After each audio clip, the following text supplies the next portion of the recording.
Hey folks, welcome to the Pipnotic Symposium for the 8th of July 2020. Today we're going to talk about the supply and demand software. So a lot of questions have been coming in regarding how the supply and demand software is working and how it's qualifying errors. So I'm just going to spend a little bit of time discussing how this happens. So traditionally you'll have a market going up and down and up and down like so. And when trading supply and demand, essentially you're looking at turning points in the market or acceleration in the market at key points in the marketplace that are showing you that there is a big influx of either buying or selling.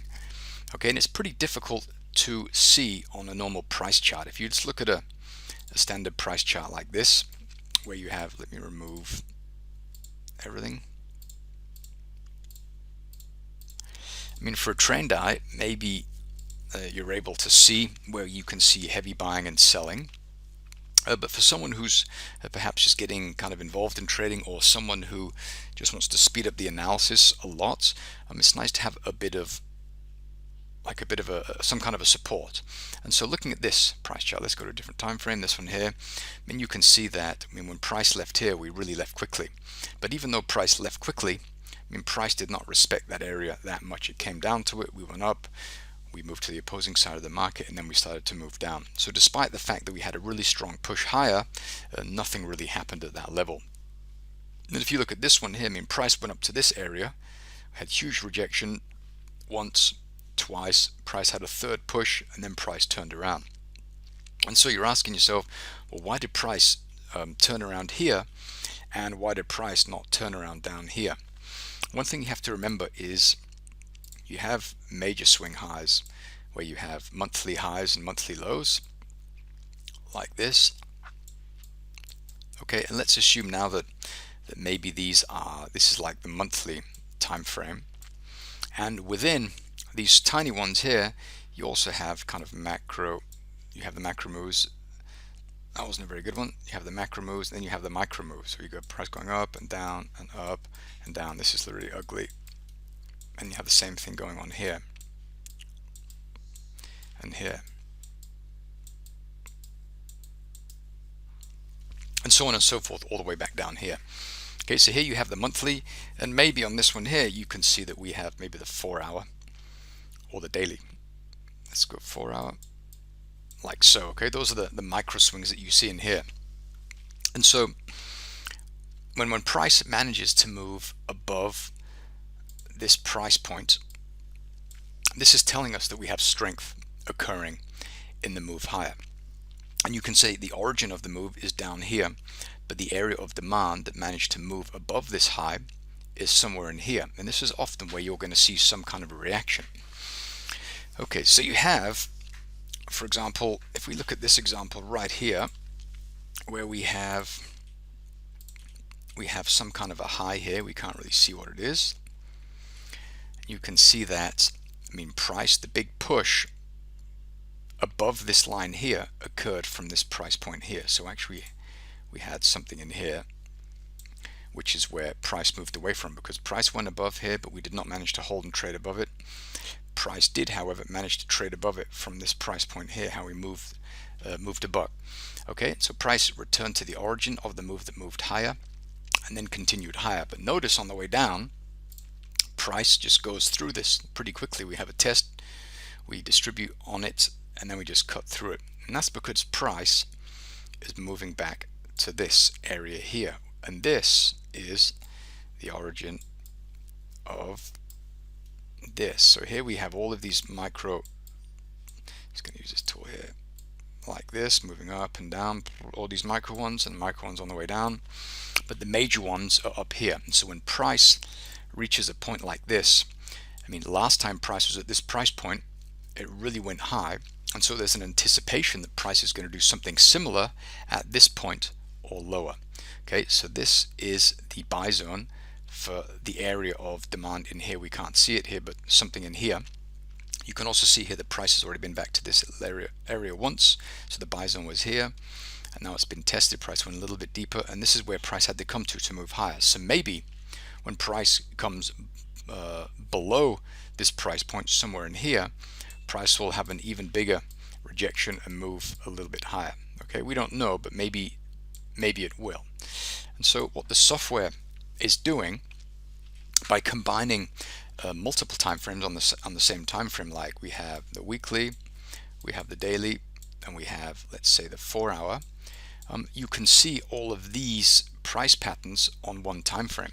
So on the weekly, you are seeing these really big swings. And so if you have an orange box down here, then that means when price left here, we moved above a strong area of like a turning point in the market. Historically, we moved through it. So that's telling us where the origin of that move is on the weekly chart.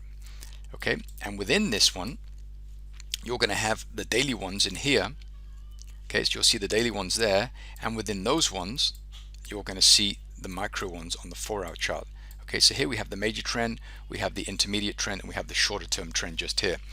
Okay, and what we're looking for is price to I suppose break the structure of the market. I talk about this quite a lot, where you have price moves up, it moves down, it moves up, it moves sideways, and then it moves higher. Okay, and the structure of the market is support and resistance essentially. And there's a difference between support and resistance and supply and demand. They're not the same. While this here is resistance, this here is demand. And this is demand because price was able to trade above this area of resistance. Okay, so when price comes back down to this area here, it'll probably find support at demand and continue to move higher like so. Okay, and so what the software is doing is it's finding these areas like this, and it's looking for the ones that are strong enough to break the structure of the market in the form of trading above historically respected areas of support and resistance. Okay, and it's just doing this on multiple time frames at the same time. And so if we turn this back on again, I'm not sure if we have anything here. I've got my son singing in the background. You can see that we have, let me put this on so we have slightly less data.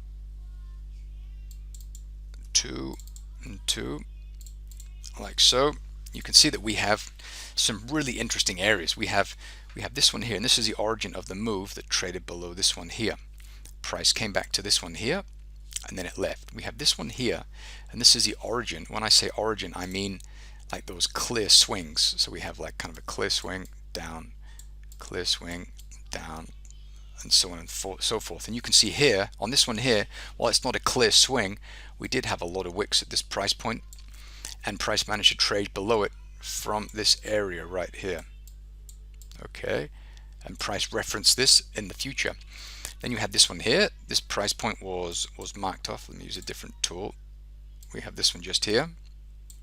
Okay, price came down. We tested this area here, but price had to come back to this price point before it left. So this is a supply, and this is a reaction to it. Okay, so the slingshot was pulled back to supply, and then we left. We have the same thing here, where you have like we have a micro area here. Price bounced, price managed to trade below it. The area that price had to come back to prior to the release is the area of supply formed above price.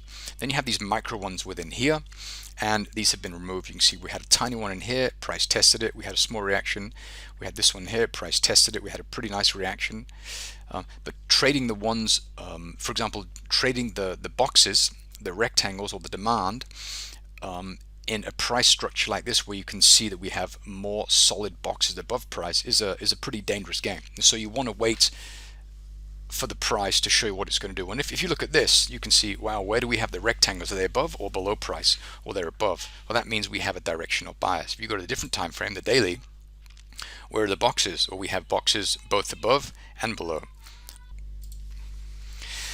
And if you go on the weekly chart, what we have, you can see we're stuck in a range. And this is just telling us what? It's telling us that you want to be selling around here, and you want to be buying down here. You want to be buying and selling at the boxes and not between the boxes.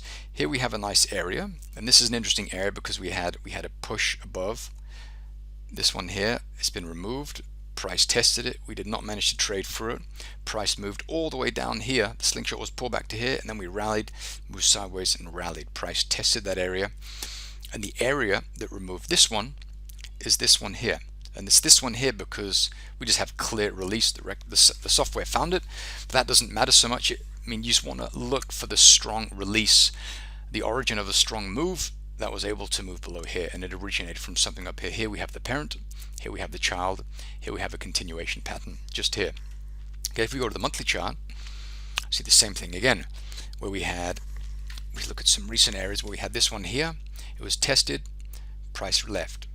Price tested it again, went all the way through it, it came down, the slingshot was pulled, and then we went through it. So this one, parent, child, were removed by something in here because price traded above it. So price came back to the area that moved through these ones here, and this is where we saw a reaction. Okay, so the software is looking for this. It's looking for areas in the market that were respected and then compromised or removed by an opposing area. And this goes on in all of the time frames. You can look here on the smaller time frames where we have this lovely area. It was tested and now it's removed. It's been removed. You can see it was tested and now it went down. And you can see here that price kind of went through it. We tested it, didn't manage to move through, didn't manage, and then it finally managed to move through, and the origin of the area is up here somewhere. Okay, and now price is doing something similar down here where we have an area here. Price down, we went down, we moved below these lows, we formed this area here. It was tested, price came down, we rallied, we formed this little spot between these two. Price tested it, it removed it, but the clear areas of supply and demand, we have supply here and we have demand here. Okay, and so it's doing exactly that. It's just showing us where we have a strong push, a strong a visible push in momentum, strong enough to move price beyond support and resistance and supply and demand and buy and sell zones historically.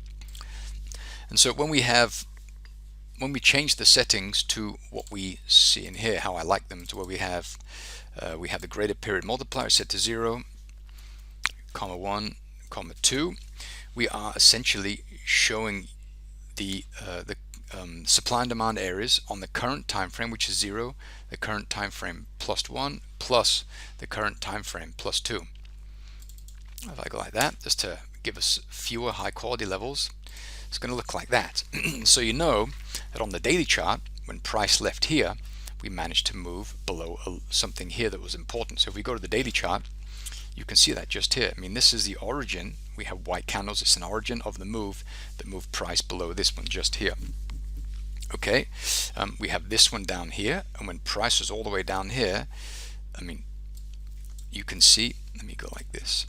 You see we had an area just here that was tested. It failed. Price was able to move through this area of supply from this area of demand. So price pulled back, we moved through this area here. Okay, and then we didn't form demand here, but what we did form is accumulation. So we have these white candles, and they are strategically placed just below the area of supply. We had this supply here, it was tested, price moved down to this area, so we loaded the gun, we rallied, we accumulated, and then we popped north. And so this is the obvious place to expect price to react. When this happens, we form a buy zone, and this is an obvious place for price to reference in the future. And so just doing this on multiple time frames at the same time is now enabling us to find these areas of supply and demand, these buy and sell zones, on multiple time frames without having to change them. If we zoom out here, you can see that we had this nice one here, and on the weekly chart, if we zoom in a little bit, you can see here that, I mean, when price left here, that's not very clear, when price left here, we managed to really move away. So the high of price, we kind of pulled back the slingshot, identifying the sell zone, and then price left, the price stopped. All right, madhouse. We're currently at my in-laws, and there's a lot of people walking around here. Good. So we have a really nice push away. When price left here, we moved below this low. This is kind of a slingshot, the buy zone, where price went all the way up here to an opposing area of supply. You see the monthly, which is the purple, with a nested weekly area in it. Price poked into it to the pip, and then we moved around. So what happens when price comes up to this area in the future? Well, price will probably have some kind of a similar reaction. This is the beginning of the sell zone, so this price or higher is likely where price is going to have a bounce. Okay, this area was formed, we kind of came down, the slingshot was pulled back, it's pointing to the beginning of the sell zone. price went a little bit beyond that. We actually moved up to the highs of this one here, and this is where we saw price turn around. So you want to look for these really nice turning points in price, and the software is simply a utility that helps us find those. Good. Another thing about the software is that I have removed, where is it, show consume supply and demand from the version you're currently using, and that's because it wasn't working properly. So now I fixed it, and I'll soon issue an update so that you guys can kind of get a hold of that and use that. But that's pretty much how this software is working. It's also looking for specific patterns, so it wants, I mean, when we identify an area like this, it wants price to leave the area within a certain matter of periods, but it wants it to travel quite far as well. And this is showing force and acceleration and momentum, which is essentially what happens when orders are filled very quickly. And so when you see something like this, when price comes down, we move sideways for 3 weeks, then we race north, establishing a nice buy zone just here. I mean, then when price comes down here, I mean, there's a very, very high likelihood, over 80% of chance, the price is going to bounce at this price point, and probably bounce at this one as well before it comes down to here. Okay, so that's a pretty quick rundown of the software. I hope it helps answer your questions. If not, let me know and I will have another iteration. Thanks for watching.